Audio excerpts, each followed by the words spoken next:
Hello, everyone, and thank you for attending this new athlete monitoring webinar. I'm François Gazzano, the athlete monitoring founder and CEO. And today, we are very fortunate to have Torstein Dalen-Lorentsen from the Norwegian School of Sports Science to present an innovative and evidence-based approach to health monitoring and how to use this approach in practice. Torstein has recently submitted his PhD dissertation on training load and health problems in football. He has extensive working as a head of performance for performance team and gold medal Olympian. This webinar will start with a 30-minute presentation and will be followed by a 10-minute question and answer. On this screen, you have a couple of articles that were recently published by Torstein. So you can find his publication on PubMed and other research databases, and then I'm sure we'll be more than happy to share some of them and share his thought about that. So Torstein, thank you very much for being here. It's very appreciated. And now I'll give you the microphone. Great. Okay, perfect. First of all, thank you for the invitation and introduction. I was planning to show a few of the articles myself, but just a brief background. So I've worked with elite footballers for quite some time, both the national team and for football clubs, using athlete monitoring and different other surveillance systems. So I have some practical experience as well as using them from this, I think is good now. From some articles. So I have both a background from the research side and the practical side of things, meaning that we will have to discuss a bit of both. So if you have any questions during the presentation, feel free to interrupt and ask me. There's no problems. It's difficult for me to follow the chat, but if you just either send a message to Francois or try to interrupt, that's no problem. If not, we can take them after the presentation.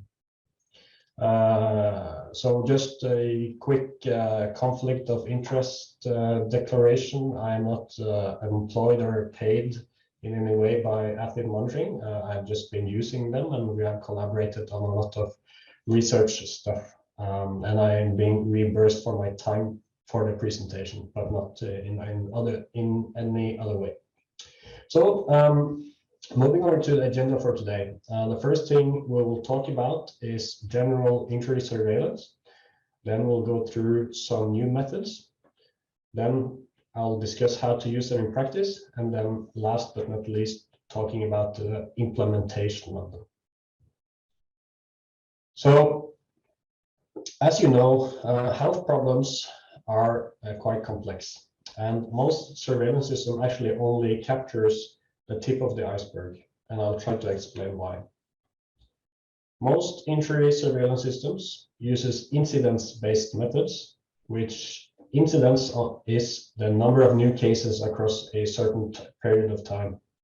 So if you use these 12 referees as an example, if we have followed them through a whole season, and we can see that this guy gets one injury, this guy gets one injury, and then this guy sustains 2 injuries.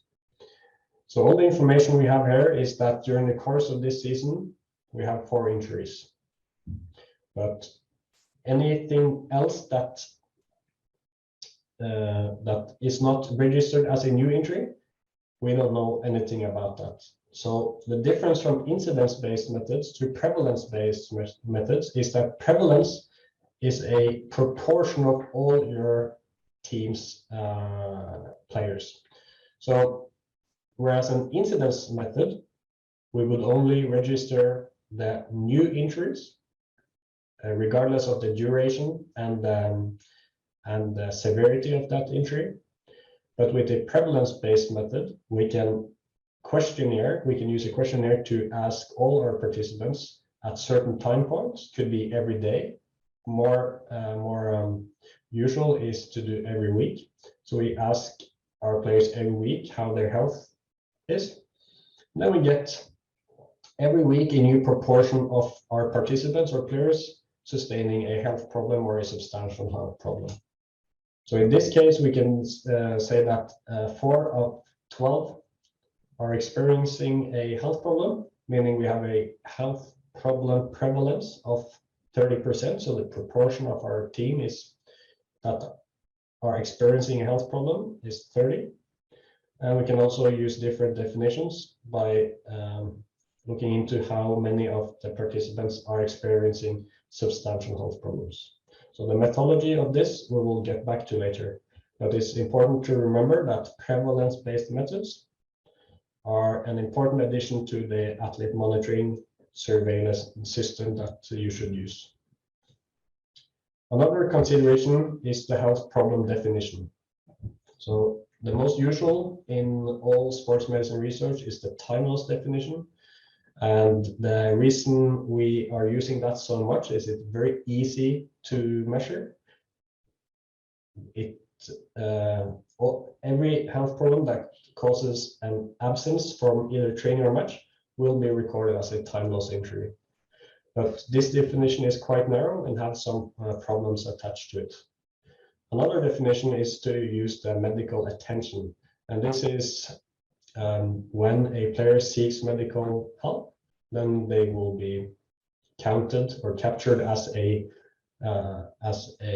health problem if they seek help to a medical staff, to the team.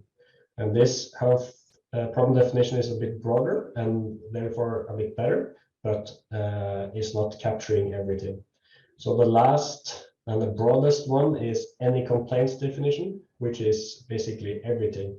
And this is the definition we should use to capture all health problems within both professional and non-professional sporting organizations, but also in research. So we can say that this is a continuum from broad to narrow. And another difference between these is that the any complaints definition has to be player reported, because there is only the players that actually know their body and can report if they are experiencing only minor problems. Whereas medical attention and also time loss are often, or has to be, medical staff reported, which could mean that they are more reliable, but in the other side, we are losing a lot of data from only reporting these most severe injuries and illnesses. And a bit of the problem is illustrated here. So on the y-axis, we have tissue injury, percentage of just an imaginary percentage of the injury. And on the y-axis is time. So this is a typical time course for a time loss injury.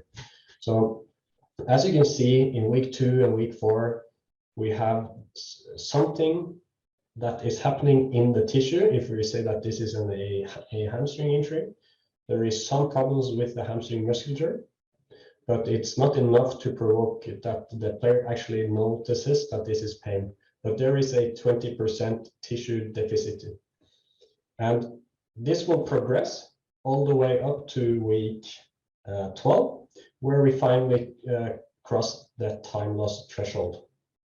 So this injury won't be recorded until week 12 if we are only using a time loss definition. So the problem is that in this area, underneath the time loss definition, lies more or less all of the overuse injuries. And in many team sports, the overuse injuries are the most prevalent ones. So it's very important to also capture overuse injuries, not just the acute ones. But what's maybe even more important is that a lot of these injuries beneath the time loss threshold, are actually hampering performance. So we have, to me, medical staff have 2 main responsibilities. One obviously being the player's health, but also when you're employed by a sporting organization, the main aim of that organization is often to actually perform, and everyone in the organization has to contribute on that. So a lot of injuries and illnesses that are beneath the time loss threshold are actually detrimental for performance, and therefore has to be captured and tried to be prevented. Another reason for capturing these non-time loss problems is showed in this brilliant study by Matt Whalen from Australia that showed that that the risk of subsequent time loss injuries are almost 7 times higher when you have had a non-time loss problem in the week before. So that means that we might be able to capture the more severe injuries on an early stage and try to prevent them.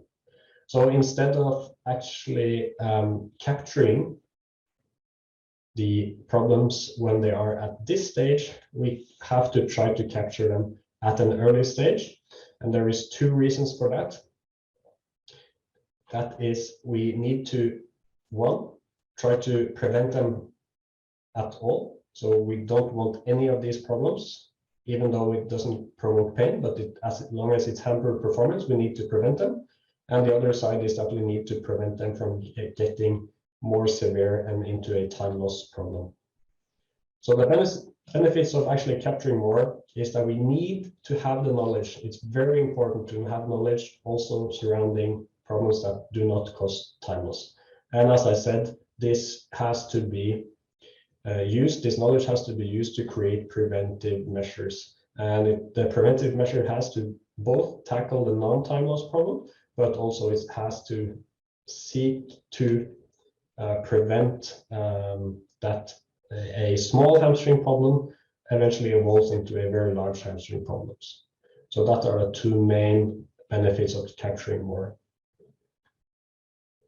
So then the most important question here obviously is, how do we actually capture more? And then we're moving on to the next topic, which is this guy who has been one of my supervisors for my PhD. His name is Benjamin Clarkson, and he has, together with colleagues here at my workplace, Oslo Sports Trauma Research Center, created and developed a questionnaire where prevalence can be measured easily in team sport athletes. And I won't bother you with all the details, but you can trust that this has been tested a lot of times for all their measurement properties, and including both the readability, responsiveness, and all the facets of validity. If you want these references, I have them in the last slides of this presentation. I won't show them, but if you want a presentation after we're finished, I'm more than happy to send it to you. So as we have learned, most surveillance system actually only captures a part of the iceberg.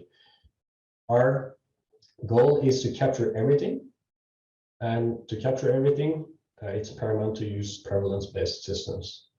And how they work is that we ask 4 questions surrounding participation, training volume, performance, and athlete symptoms. And these questions are answered by the athletes themselves, either on a weekly basis, or it could be daily, or it could be monthly.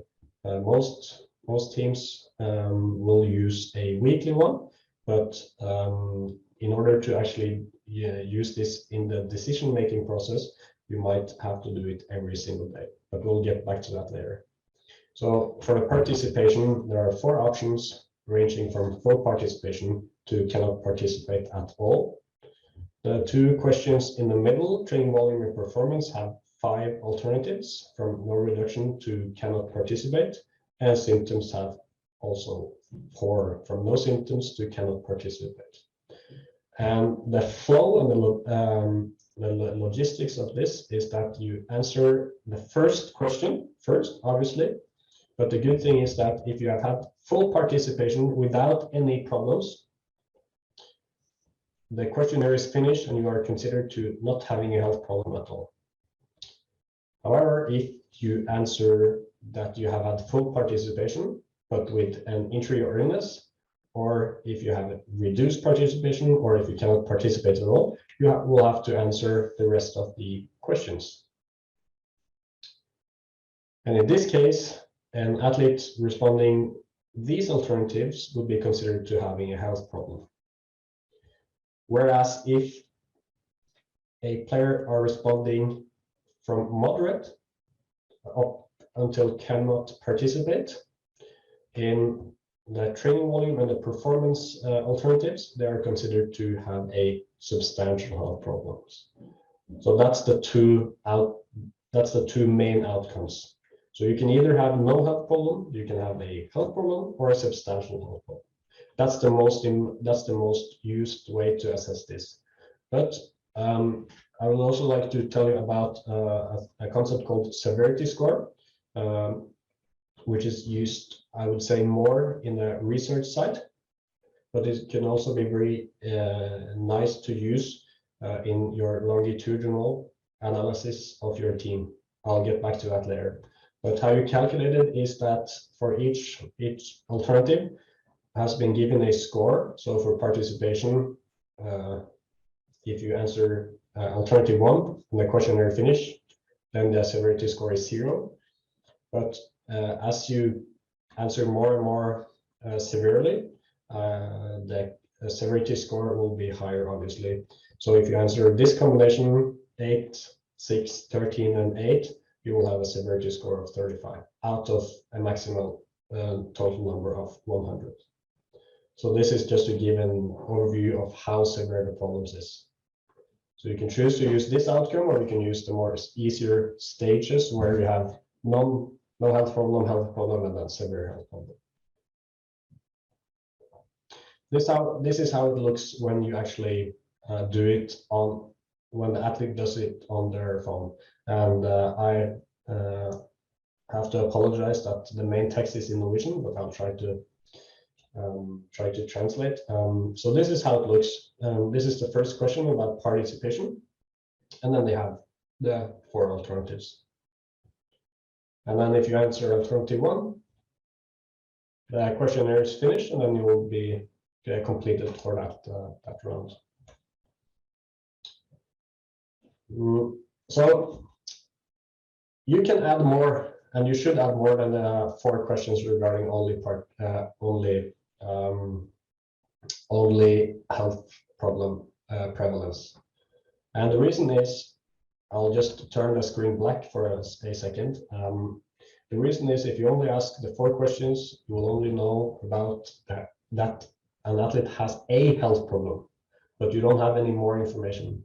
And when working with athletes, you really need more information, and then you can ask the athlete more detailed questions. And this is particularly useful if you are working as a researcher and not having day-to-day contact with the athletes, or if you are working with overseeing several teams that you are also not in daily contact with. So if you're in a team environment every day, then you probably won't need the extra questions, because then if you have an athlete that responds a health problem, you will get that athlete into your office, and then you will diagnose more specifically. And then you later on will go into your athlete monitoring system, and then you write all the details surrounding that injury. So if you're working on a non-day-to-day basis with athletes, the additional questions are really useful. So in this case, on the far left side, the question is, have you reported this problem previously? The next question is this an injury or an illness? And then the question in the middle is this an overuse injury or an acute injury or an illness? And then the second last is, how many days of training have you missed due to this problem? And then the last one, where you can see some names, which of these persons in the medical staff have you contacted surrounding this problem, creating some kind of liability or an expectancy of the players to actually report this further on.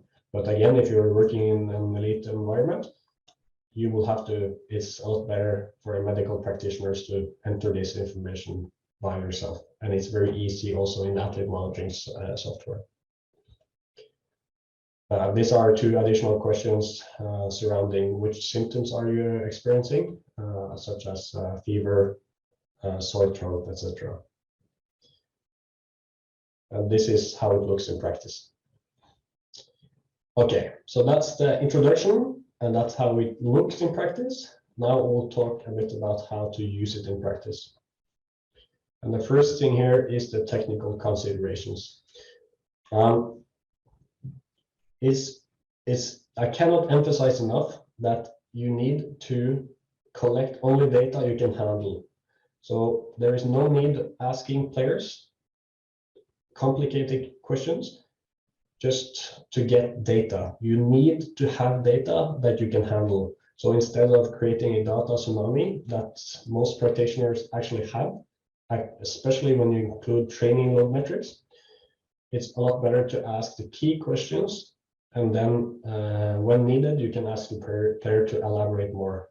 So one main rule is to only collect the data you can handle, and only collect data that will actually influence decisions. And that could be either on a day-to-day basis, such as, okay, this player has reported a health problem, meaning this player won't train as normal today. Or it could be that, okay, we're gathering data on a longitudinal basis, a whole season, and then you realize, okay, compared to the rest of the league, we have a lot more illness in our team, meaning that we have to take preventive measures for the next or the upcoming season.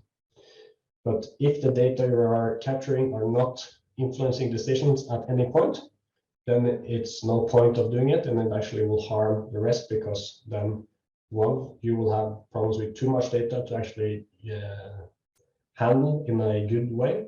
And the second thing is that the players get really fatigued by answering data that they see doesn't really affect the decision making at all.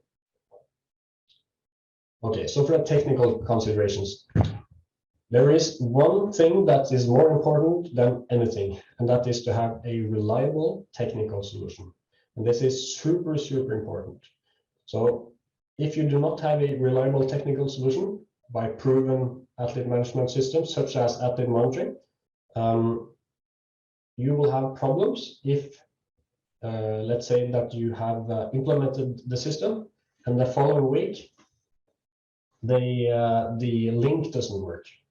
That will create serious problems with the buy-in and compliance from players and other stakeholders.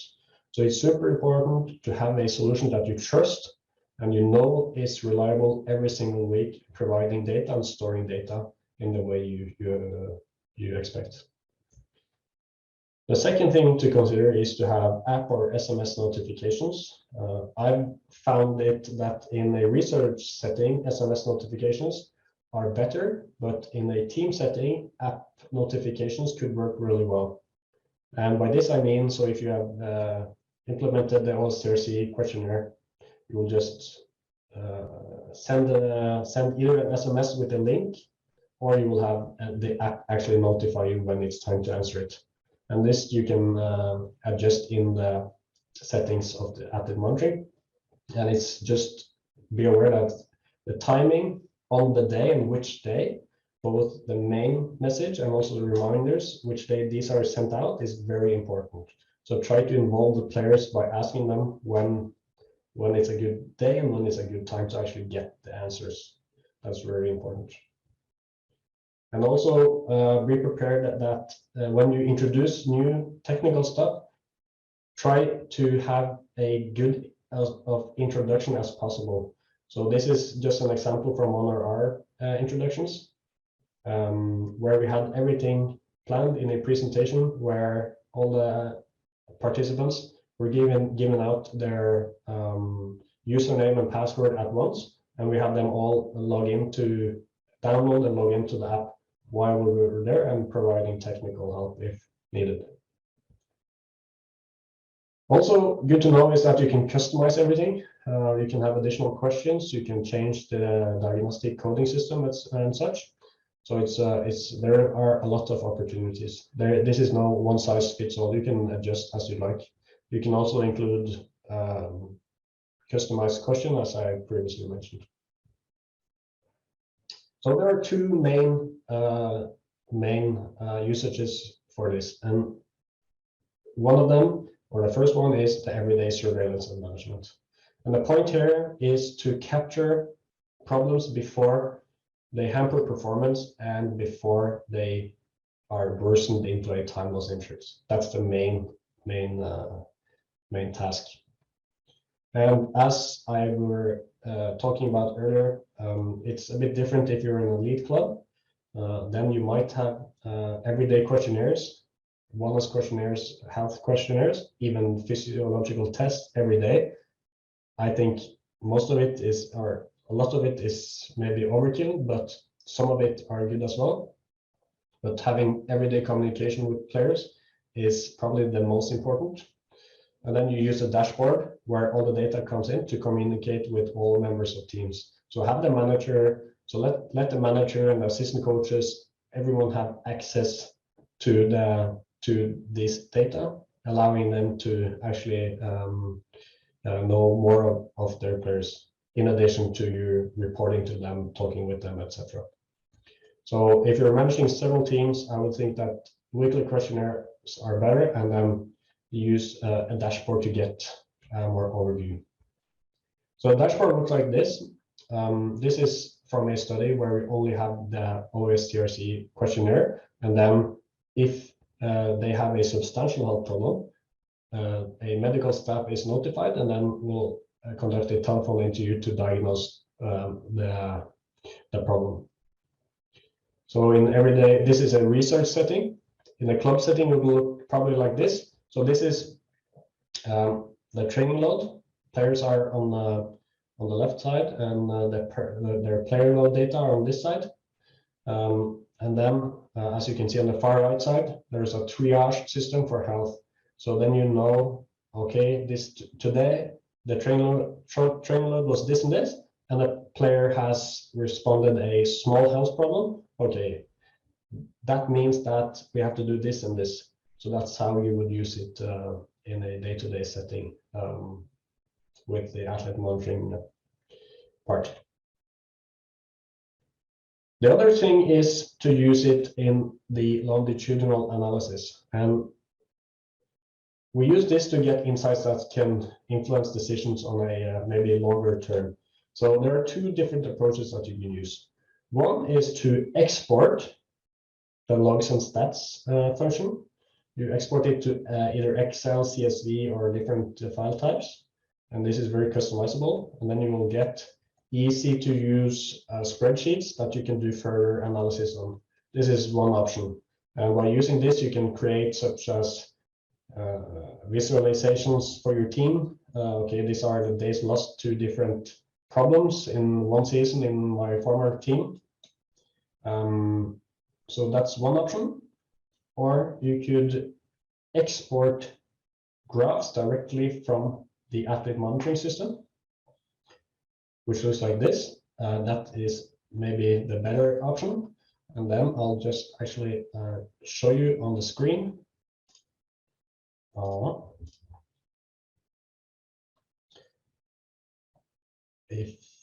If you're not looking at my internet browser, please notify me in the chat. So in the athlete monitoring browser, you can customize and see more or less everything you need. So this is the compliance from our recent study, as you can see, quite good. These are the response rate and the diagnosis rate. More importantly, you have a section for health outcomes.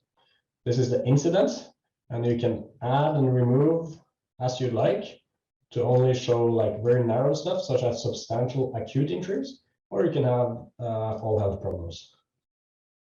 There's also a graph for prevalence, which is very useful. This is all health problems, substantial health problems, or you can again break it down to just acute injuries or just illnesses. So these are very good functionality for that is built in the athlete monitoring system. You can break it down, you can have tables and graphs, you can see burden, you can see what are the problems that actually causes most time loss, such as pelvis acute injuries is a medium problem in our case. You can also have these risk matrices, which is very useful to show the athletes. On this side is the severity, on the y-axis is severity, and the cases are on the x-axis. So as close to the top right corner, the closer you are to the top right corner, the more burdensome the problem is. So in this population, illnesses is the largest problem. So in other words, we have to try and prevent illnesses. That's the most important task for this group. You can also have by location, by category, different diagnosis and mechanisms. So this is very good, and for each of them you can download it and you can print it, and you can very easily export it to other presentations and such. Okay, getting back to the presentation again. Let me know if you can't see it in the chat. Moving on to the last part, which is the implementation, and this is probably more towards research, maybe, but it's also very important when you're working in a club environment. And we actually did very recently a study of facilitators and barriers when implementing load management and by using these prevalence-based methods.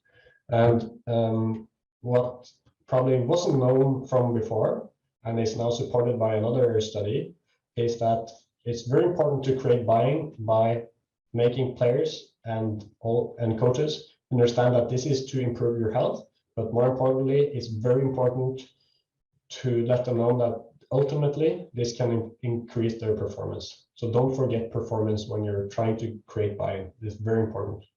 And try to create buy-in not only for the players, but also for all staff in the club. That's very important because you need everyone to the players get affected by the coach's attitude. So it's very important to get also the coaches on board. The second to last thing is there is probably some kind of trade-off between compliance and the data. And by that, I mean, again, do not capture more data than you really need. It's very important to limit this because, one, it might affect the compliance, but it also might affect the quality of the data you are gathering. So if you're gathering too much data, players will get fatigued and sick of answering your questions, and then they will either stop answering them or they will answer it with a lower accuracy. So please do not gather more data than you actually can influence your decisions on. Yes, okay. So for the take-home messages, most importantly, include more than time loss injuries for the reasons we have outlined.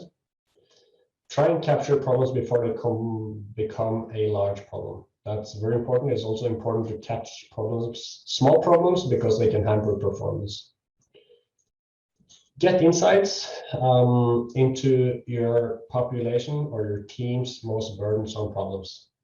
And then target these when you create preventive measures. That's very important to limit the health problems in your team, and then becoming more successful because you're having your players on the pitch instead of in the gym. Last but not least, don't forget to communicate with your players. So an athlete monitoring system is absolutely no substitute for personal information. So by having a good personal relationship with the players, you can get a lot more data. You can get more and more quality information compared to your actual data from your AMS. You can also use AMS as a conversation starter. So you can say to an athlete that has replied a minor problem, okay, so I've seen that you have reported this. what is the problem, how are you feeling, are there more information surrounding this that can influence our decision on your training today or your upcoming match schedule, etc. So have a good relationship with the players and participants is more important than the AMS in itself. But the point is that you have to have a good personal relationship, you have to communicate, and you have to rely on the AMS at the same time. And by combining these two sources, you get probably the best results. So by that, I'll like to thank you for your attention, and we'll have time for a lot of questions, I think. I got a question on the chat regarding the copy of the references. We can provide, I guess, the PDF of the presentation, including the references, Francois, maybe? Yes, of course. Yeah, great, no problem. So another interesting article is this one. You can find it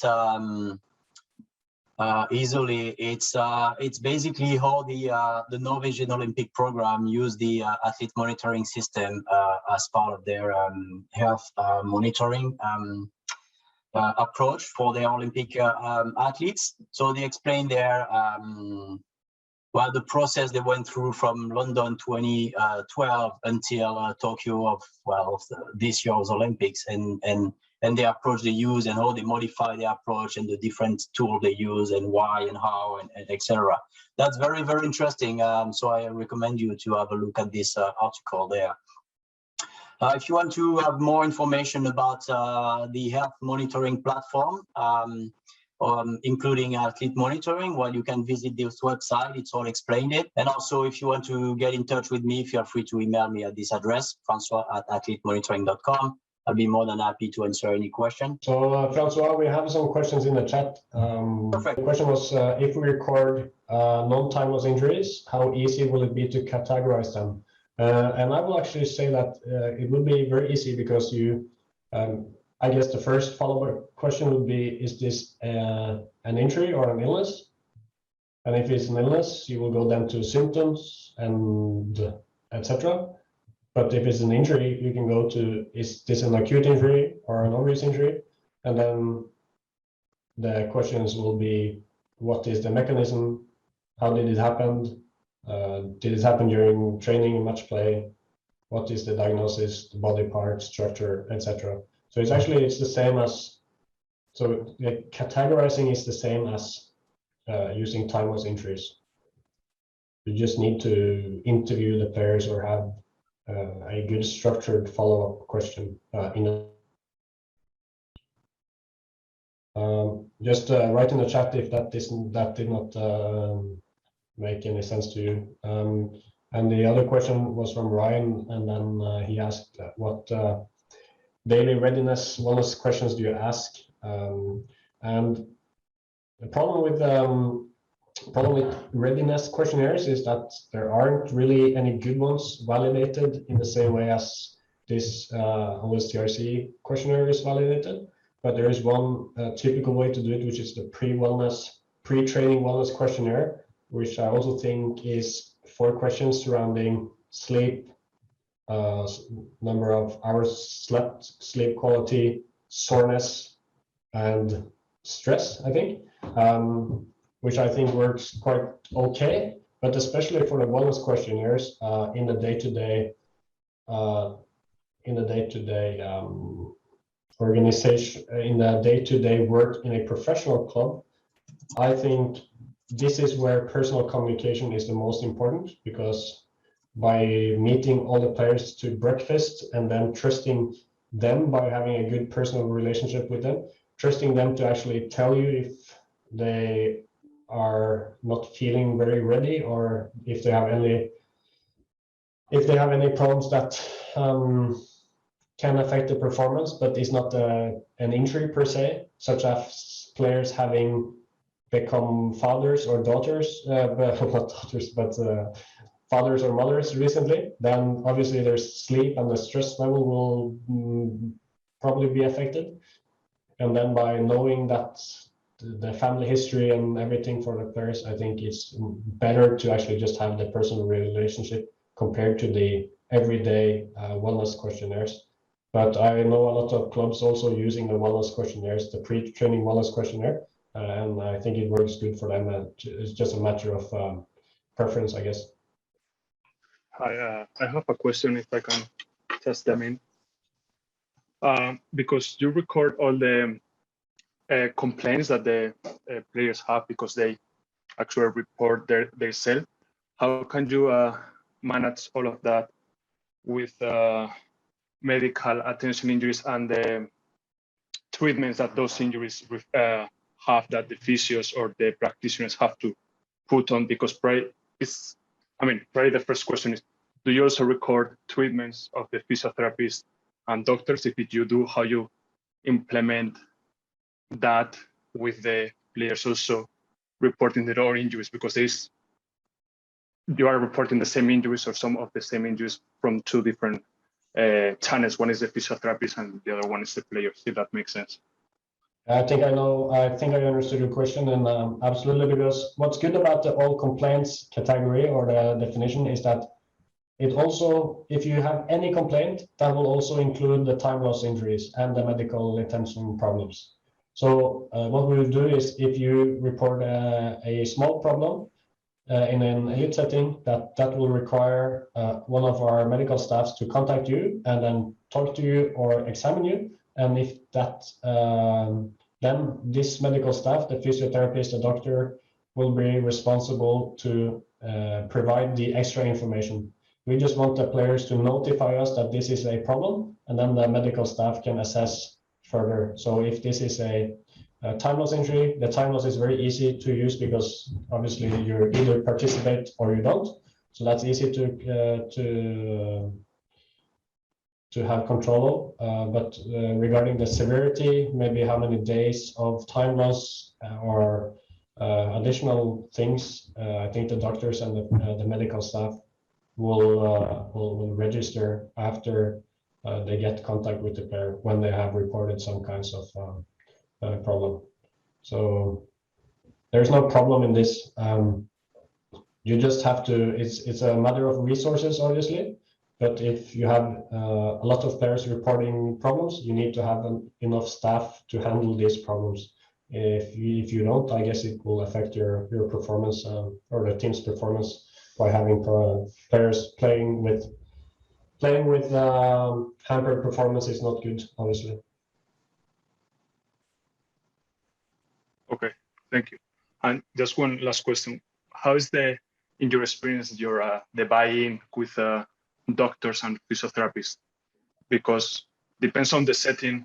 If they are full-time, maybe they have too many players to treat and then not much time to spend on the computer, on the app, or if they're part-time, they maybe don't have time to introduce the data straightforward or just straight after the treatment. So how do you find that buy-in from doctors and physios? I think this is part of their job, one of the most important parts of their job. So if they're not up to that, I wouldn't have them in my team. This is very important to actually do, and they have to have control of the team's statistics either way. And I think this is a very easy way to do it. The only problem I see with this by using athlete monitoring or any athlete management system at the moment is that in Norway we have a law where they have to write a medical journal, which is for some reason not possible to integrate with any athlete management system at the moment. So this will be a bit of double work, but using only the medical journal, you won't have any information. This is just, okay, I had this player, this is the diagnosis, we did this and this, but that's just for legal reasons you have to do it. That's the only problem. And then Carlos asked, in terms of decreasing performance, do you suggest any particular measures, such as heart rate during submaximal test, GPS data, strength data, etc.? And when I talked about decreasing performance in this case, it's more like I'd say it might not be anything that it's actually possible to measure, but more using the rationale that if you have a 10% deficit in your hamstrings, that probably will affect your sprinting speeds or your high-speed running capabilities, but it's very difficult to actually measure it. So when the players answer if a health problem has affected their performance in the last week, they have to themselves assess whether a problem such as tightness in the hamstring actually have affected them. So that could be either physical or mentally. So I think that's to answer a question, I don't think it's a good way to do it. Maybe a heart rate during submaximal test would be a good way to assess like a performance, a endurance performance, or even just such as an illness, a sign of early illness, maybe. But there is no gold standard or thing I think we can do that is super relevant at the moment. Many people do assess strength, such as hamstring and groin strength every week, which is I would say a performance measure, but it's difficult to extrapolate results from hamstring strength to actual football performance. So you have to break it down probably to subcategories of performance.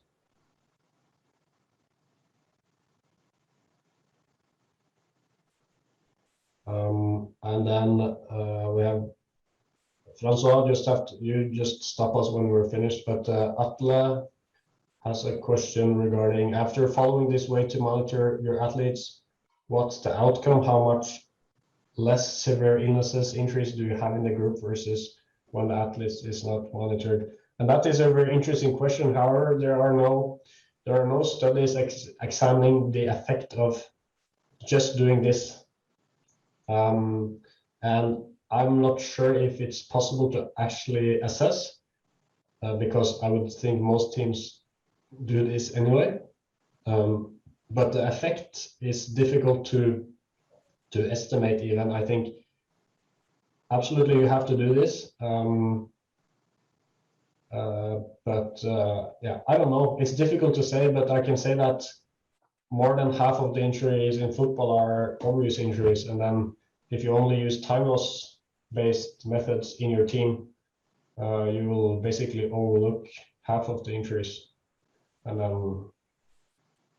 yeah, it's very difficult to answer, but it will probably have a good effect, but how much is difficult to answer. Thank you all for attending the webinar, all the questions and all your attendance. That was very appreciated. And thank you very much, Torstein, for this very, very interesting and useful presentation and explanations. Thanks for having me. Very soon we'll be organizing more webinars on different topics. So I'll be in touch with you. And if you like the topics, feel free to join again.